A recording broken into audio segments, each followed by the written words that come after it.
Welcome to the Kaiju Podcast. I'm Ralph. I'm Jorge. And today we're talking about Daimajin. Daimajin. I didn't know anything about this movie except it's been on my Apple TV for like 5 years, and it was like about a giant statue. Yeah, all I knew was it was a giant statue when I bought it.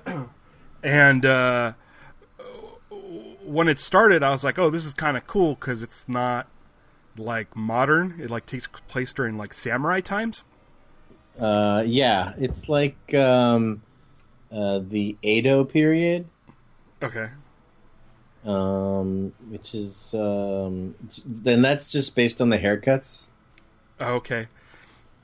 The that shaved head with the ponytail, kind of that comes up on top and the back, is I looked it up. Hold on, it is called chonmage, and it's kind of the word is that it was good for the way their helmets set on their heads. Oh, okay. But just kind of having that kind of hair was an honorable thing because you were samurai. So samurai didn't always have that? I think you mean as far as like in times before then? Well, like anytime I see like a Kurosawa movie, they have hair like that. Well, not all of them. I mean, sometimes they just have the ponytail. Oh yeah, maybe. Yeah, like I was like, is this feudal Japan? I went kind of looking it up, try and figure out what because it was a period piece, which was kind of interesting for these kind of like it'd be cool if Toho had done like a period piece, almost like a Godzilla prequel kind of thing. Yeah, I was thinking how it would be cool like to do like a Godzilla type movie like as a Western. Oh, where yeah, you're like limited with your technology and stuff. Yeah. Kind of like Cowboys versus Aliens. Yeah. Yeah, that would be cool. Or like, what was it, Wild Wild West? Yeah, that was pretty cool. The I don't know. Did you know? So this is the Daimajin trilogy. Did you know that they all came out the same year? No. Ah, like months apart. Like they just shot them all back to back with like the same actors and stuff. Huh. That I don't know because we haven't seen the other one. Yeah. But yeah, that troubles me a little bit. I'm gonna come out and say it. I had some problems with this movie. Okay. And so, like, I kind of feel, I don't know. I mean, it's a trilogy. We'll have to see, and eventually we are going to get to them. But there is this thing about it that's like, oh man, if they shoot them all the same year, it's almost like there's a chance that they made the same movie 3 times. Which troubles me if that's going to be the case. Okay, so this came out in 1966. This is a Dai production. So Dai is the same people who made Gamera. Yeah, that's it for the business. Because when I started watching it, first of all, I watched it was in Japanese with English subtitles, and the subtitles were really wonky. So a lot of my notes sent around like kind of the funny things that were typed out in the subtitles. Yeah, I'm kind of enjoying this my strategy is to watch in English but with the subtitles on, because usually the subtitles you get are going to be subtitles based on the Japanese. And I don't really understand what the Japanese would be anyways, so I play the English words with the subtitle, and it's great because then you do kind of look at where there's differences. That's kind of curious. Yeah, I have a feeling, because I went on like, I think it was like Blu-ray.com or something, to look for like screenshots, and I noticed that their subtitles were different than mine. Oh. So my subtitles, I was able to understand what they were saying, but there weren't typos, they were just weirdly phrased sentences. So those are going to be fun. I don't know, like maybe like 15 minutes in on the movie, I was like, this is kind of pretty cool. Like, I think I've mentioned this before on the show where a lot of these movies, the entertainment usually comes from, or usually depends on what the human story is like. like with Astro Monster, Monster Zero.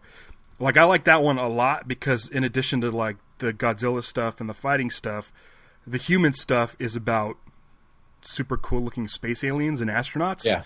So that's cool. This movie is all human stuff. Yes. That was part of my problem with it. Yeah, and the Daimajin doesn't show up until an hour and 8 minutes. And there's only 15 minutes left. Yeah. In the movie.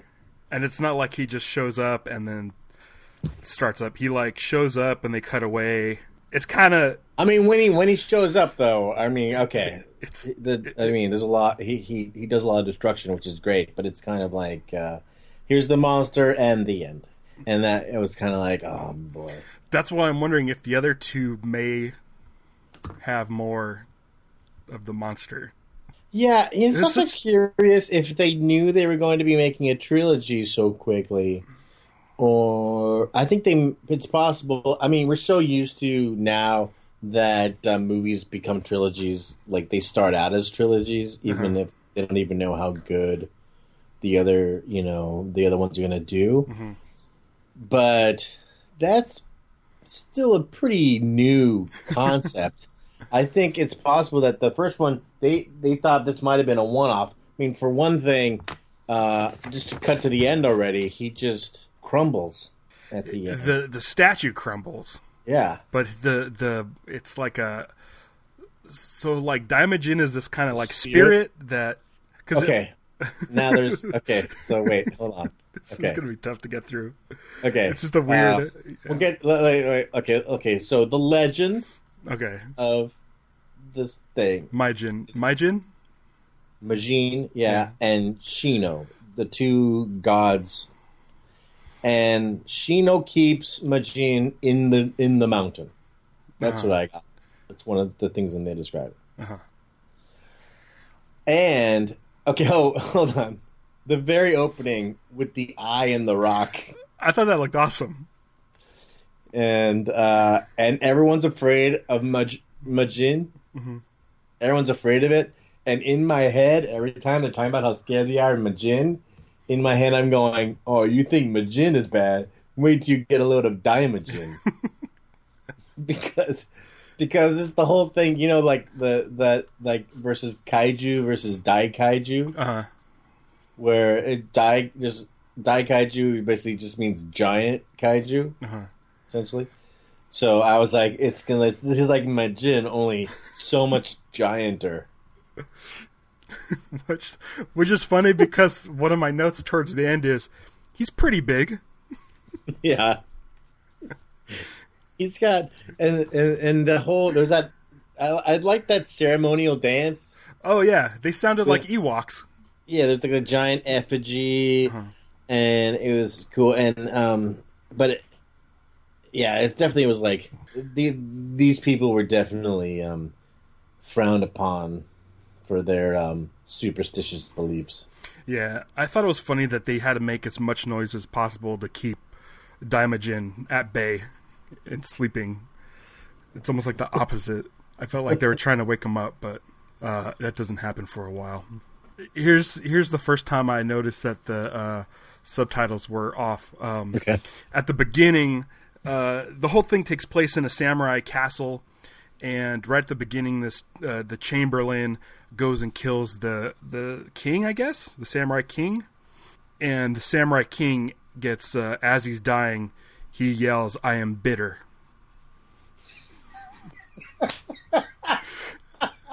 And I was like, okay, I'm really have to pay attention.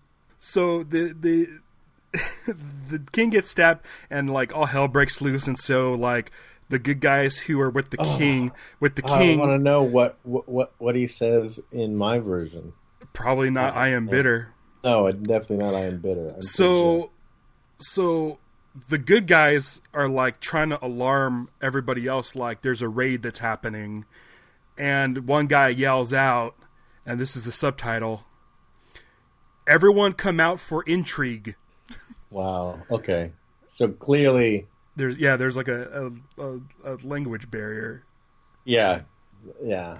This is This is when this happens to me when I'm getting like emails from people that I bought stuff from eBay from Japan, and just the wording's Google a Translate. little weird, but I can tell that what they're saying that you're like it's like I shipped whatever out to you and stuff like that. But so by the way, doing this podcast has definitely, because I got Kaiju on the mind all the time now. Yeah. It's definitely becoming an issue.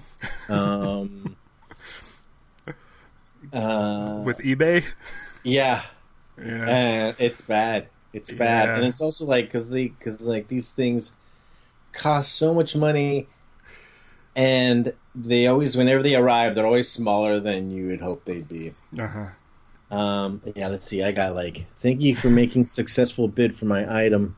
Anyways, yeah, this has become like my nights watching TV now. So many times, just kind of going online and seeing. Well, like, you sent me a picture of some stuff, some like resin statues or something, where they get very specific now.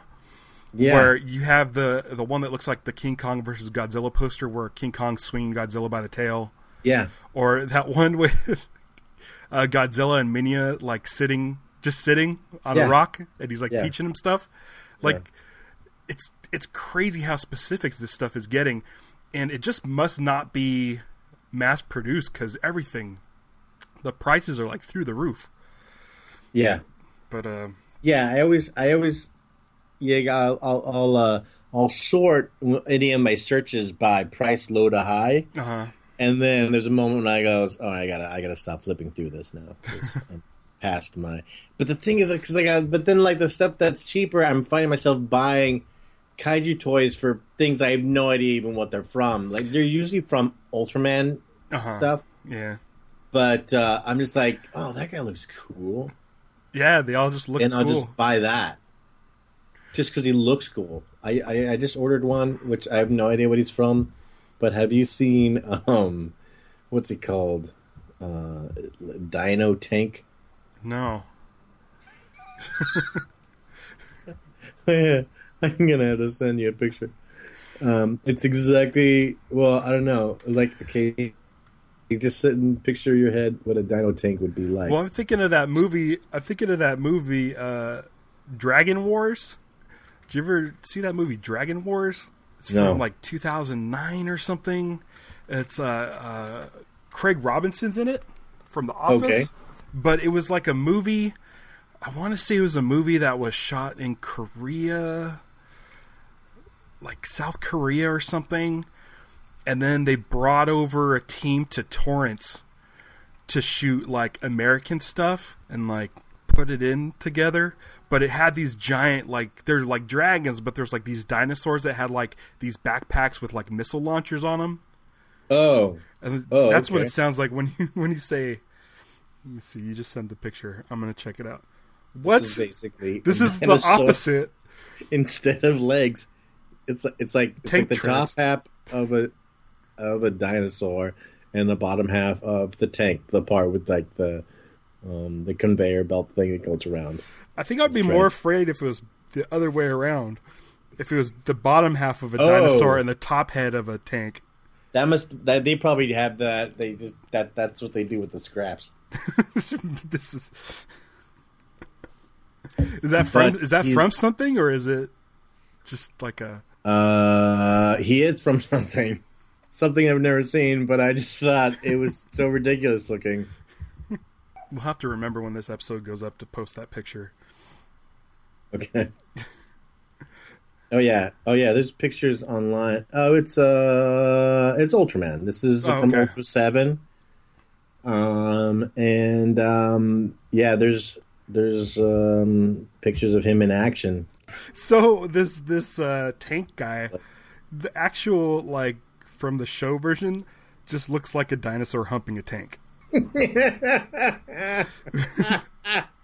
Yeah, but it's also like does he shoot something from his mouth? Yeah, because if it's just like that's what he's got instead of legs, I don't know. Maybe it's cool because yeah, it's. I mean, I don't see how a dinosaur benefits from having a tank body. I mean, I can't imagine any particular terrain that having dinosaur legs isn't better than having a tank body as far as like having to like go over things. Yeah. But yeah, Ultraman's got to fight that guy. We're gonna have to figure out. Oh, Ultraman. he rears up too. Oh, so it's like it's basically attached at where his back legs would be. Oh, so he can also like kind of like rear up a bit. Okay. Oh, I just came across an artistic interpretation of basically what you were saying. Which is looks like a T-Rex with a dinosaur's body. It's basically from the bottom jaw down. So that's these are visual things that no one cares about. Back to the movie. The thing about where I was looking at part of the voiceover versus the subtitle. Mm-hmm. When they light the building on fire, I think it is, and they're waiting for the people to kind of run out, try to escape. Yeah. The subtitle says "capture them when they come out," but the voiceover says "kill them as soon as they come out." Oh. The voiceover, the voiceover painted the bad guys way meaner. Like they called the priestess an old hag. Yeah, in the version I saw, they said "kill them when they come out." Oh, they did? Yeah.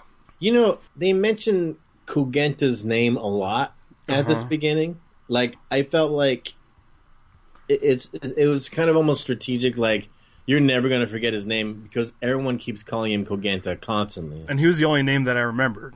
And even if he was the only person in the room that you could talk to, they still mention him by name every time. Mm-hmm. There's a big problem with the movie where it reminds me of the beginning of Return of the Jedi, where our heroes go in one at a time to try to save the day, which is not terribly exciting.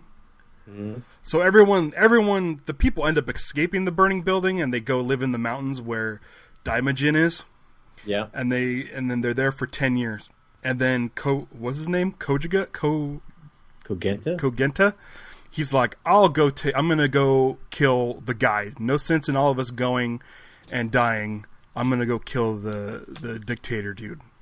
So he goes down there and then gets jacked up and captured.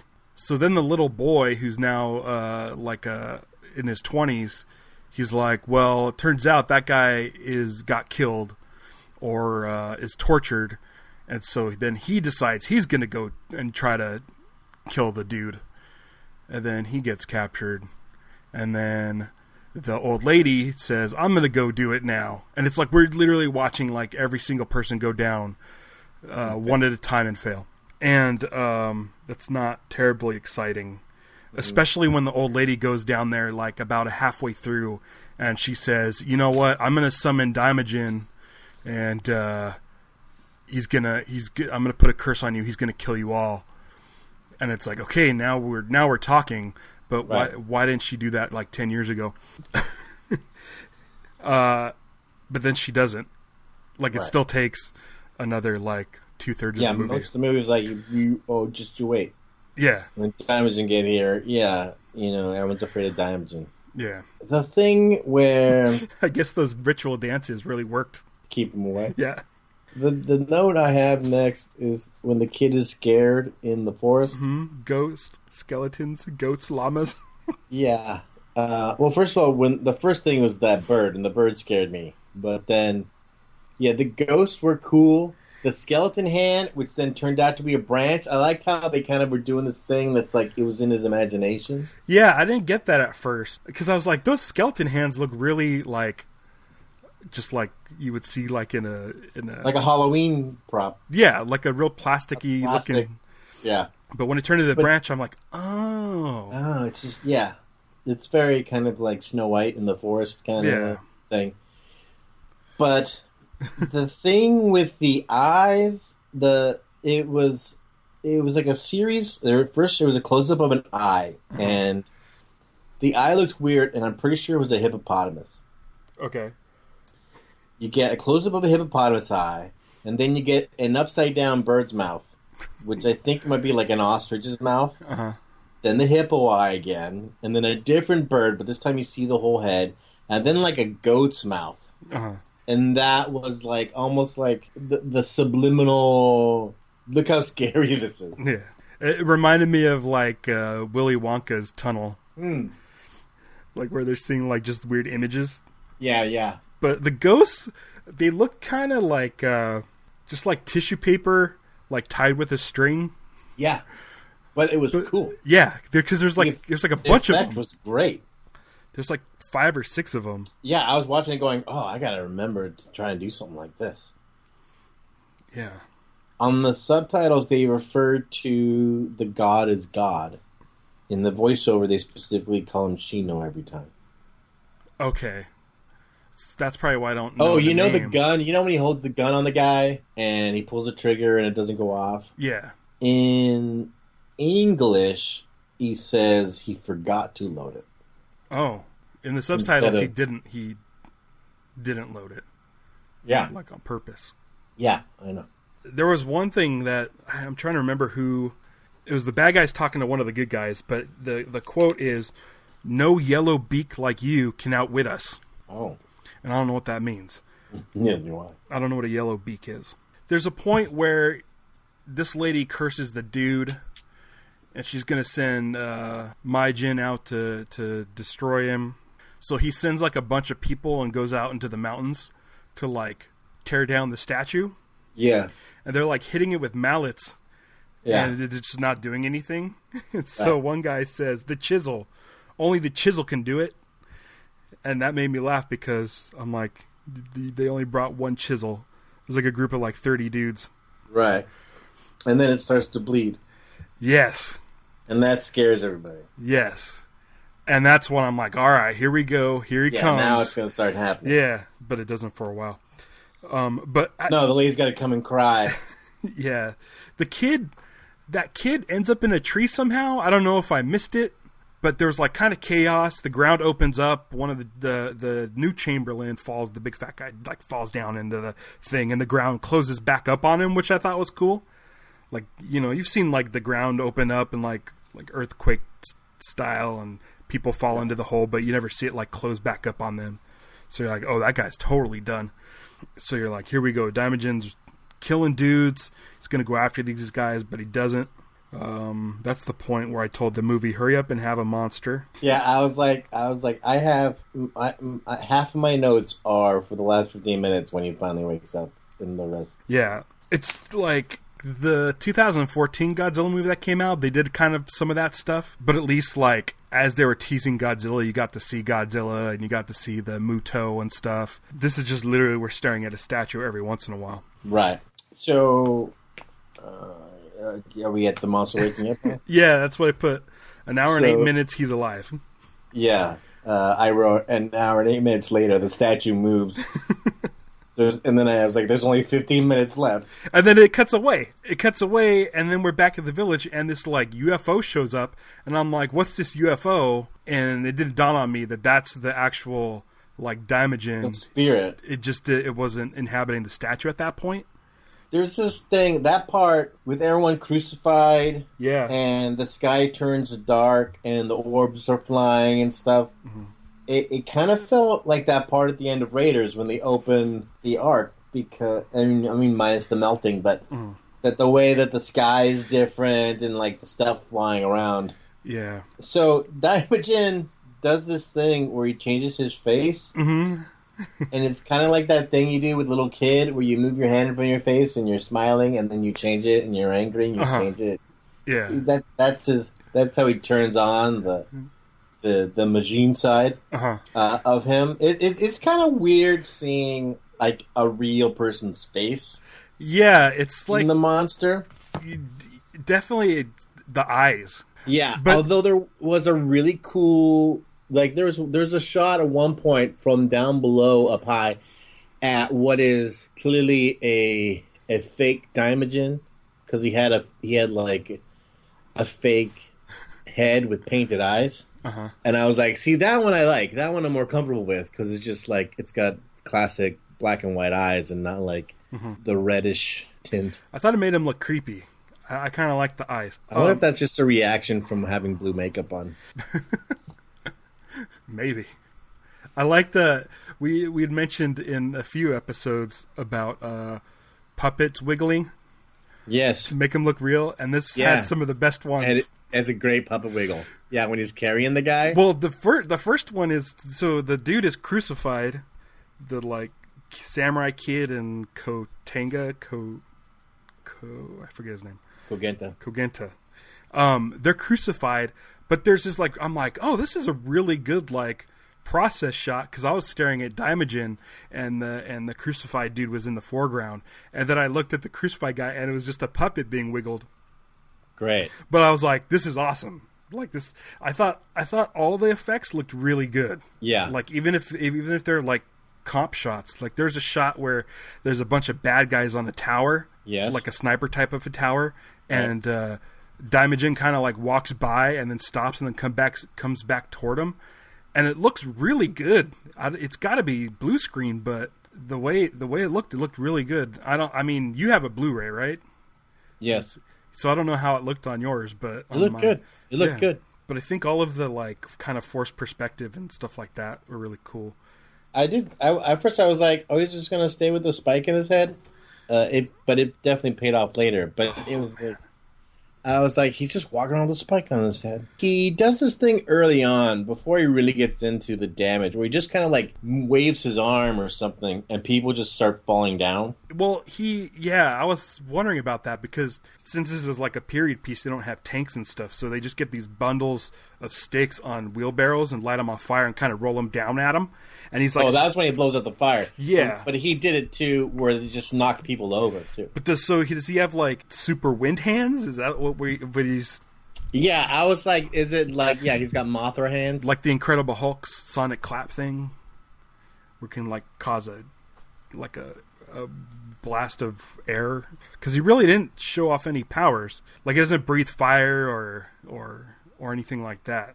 No, just strength. Yeah. And stepping on guys. Yes. He steps on a lot of guys. Yeah. He steps on a guy, and then he steps on someone else. Like there's. I mean, that's really like my favorite part, though. I was like, oh, another guy got stepped on. Yeah, he was like seeking out guys to step on. He did pick up one random guy and just throw him. I like that. There's that guy also who ran into his hand, basically. Like his hand was out, and he basically just ran right into it. Yeah. Well, he had what was cool is they had the giant puppet hand, which I always like.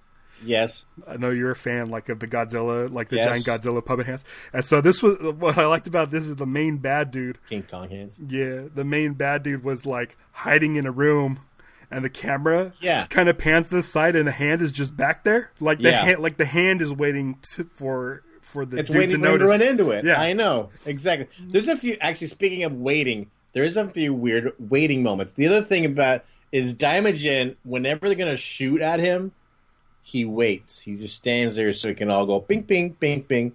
Like he pauses to let them try. Yeah. Before he goes forward.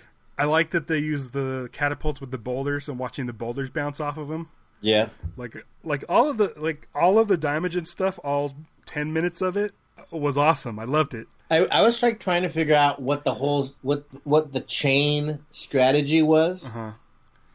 Were they just trying to bring him down? Yeah, were they trying to like knock him down like Empire Strikes Back style? Yeah. Or what? And also because after they do all this stuff to tie the chains off onto the posts of the various buildings in that courtyard, he shows up and he's got the chains wrapped around his hand. Yeah. And I was like, what? When? How did that happen? I was like, did I miss something? Were they trying to do this and like they got him onto his hand, like that was their thing, or what? Because you don't see him pick him up. He just suddenly has him on his hand, and then he just destroys all those buildings. Yeah. Oh, you know what was kind of cool when they did do that firewall on him? They did this like zoom in on him after the fire was set up, and that was a cool looking thing. I don't know why they thought fire was going to stop a statue, though, because he's stone. Yeah. Well, that's like when he crushed that guy into the building. Yes. That was pretty cool. Did you notice that the symbol on the doors kind of looked like the rebel symbol? Yeah, kind of. So I was like, I had to look up I had to look up the Star Wars symbols, so I had it fresh in my head to know what the thing was. And then the nail. Then he pulls the nail out and he sticks the guy in the wall, into that broken post thing. Which was awesome. That was really cool. I did not expect him because he grabbed the dude. I'm like, he can just crush him, right? Yeah. And then he didn't, and he just like shoved him up against the wall, and I'm like, oh, and then he's gonna crush him, right? And then it like I was like, this guy should be dead by now. Like, why aren't we seeing this Daimajin kill this dude? And then he reaches for the spike, and I'm like, oh crap. Yeah. I'm like, that part was pretty dramatic. That part was great. Yeah, and then stuck him to the wall. Yeah. I liked also that there was kind of like the way Mothra is a threat to everybody. Like they're same thing. Daimajin is a threat to everybody. Yeah, Daimajin like killed the bad guys, but then he like wasn't done yet. Right, and so it was her basically trying to sacrifice herself, Kozasa, and she was like, and it's her crying and stuff that made him stop. Yeah, the quote, the text that it said on my subtitles, "Your tears moved him to fly away." Mine said something about the tears, but fly away was different, I think. And then he does the thing on his face again, and he's a statue, and then the statue breaks. Yeah. Yeah, so I'm one, like, I feel, part of me feels that they're like, hey, this is pretty good. Why don't you make a couple more for these? Yeah. And then they're like, oh, we broke them. Okay. Well, figure out a way. There's another kind of thing about how, like, it's just like kind of like him being a statue. I thought his statue clothes flapped in the wind a little bit much. Yeah, I think he still looked cool though. I liked his blue face. Just the I don't know. He was definitely a force. I'd like to see him fight other monsters. Yeah, that's why I'm kind of interested in the other Daimajin movies. Hopefully there's more Daimajin. Because I think, like, I could recommend this movie to people if they know, hey, listen, you're only going to get, like, 10, 15 minutes tops of the actual monster. Like, I thought it looked good, and like cinematography-wise, it looked really good. The makeup was good, like, when they were making the guys, so that, like, some of them were bald caps. Some of them were extras, and you can tell that the bald caps were pretty much, just kind of sloppily put on.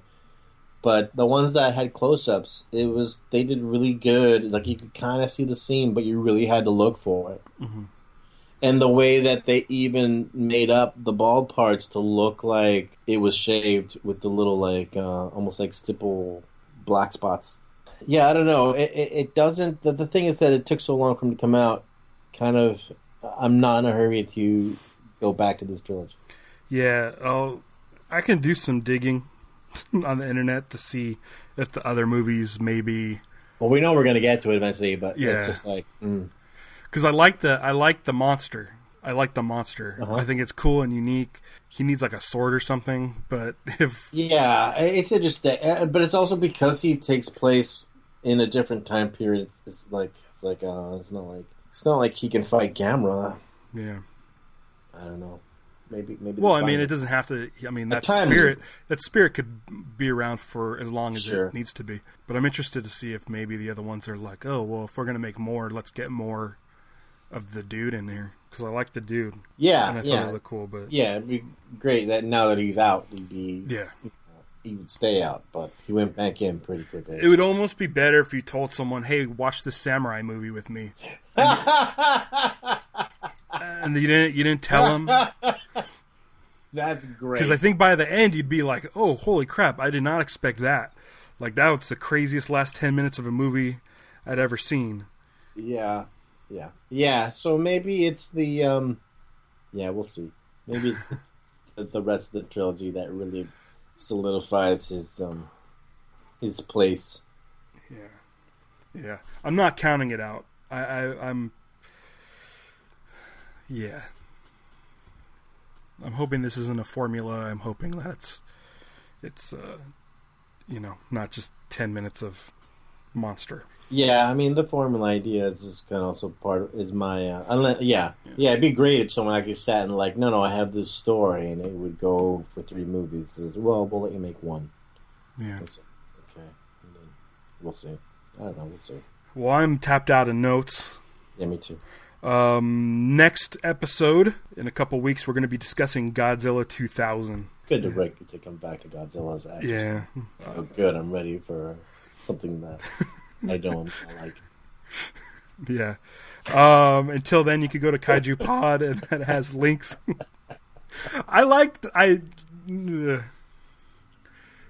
If someone said, "Hey, come check out this samurai movie," I'd be like, "Oh, this is pretty cool," and then I'd like flip out by the end. But if I'm, you name the movie after the thing I'm excited for.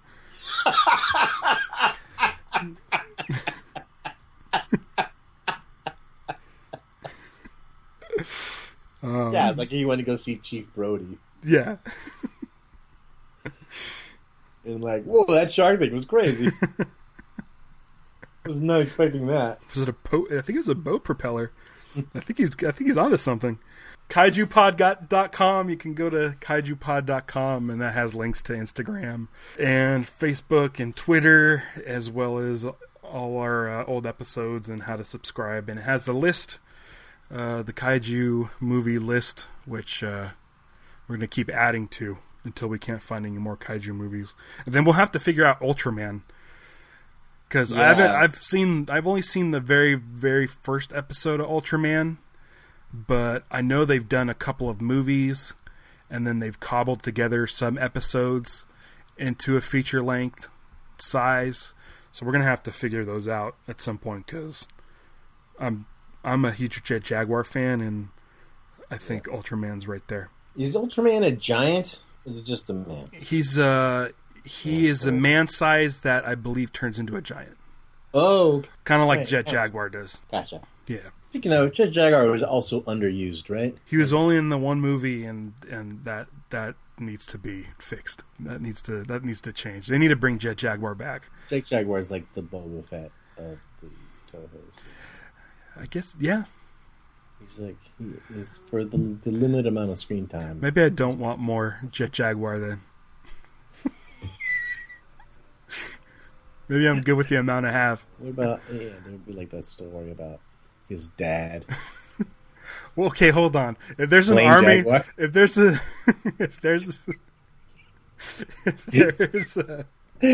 He's playing Jaguar, and so like he's like a steampunky version.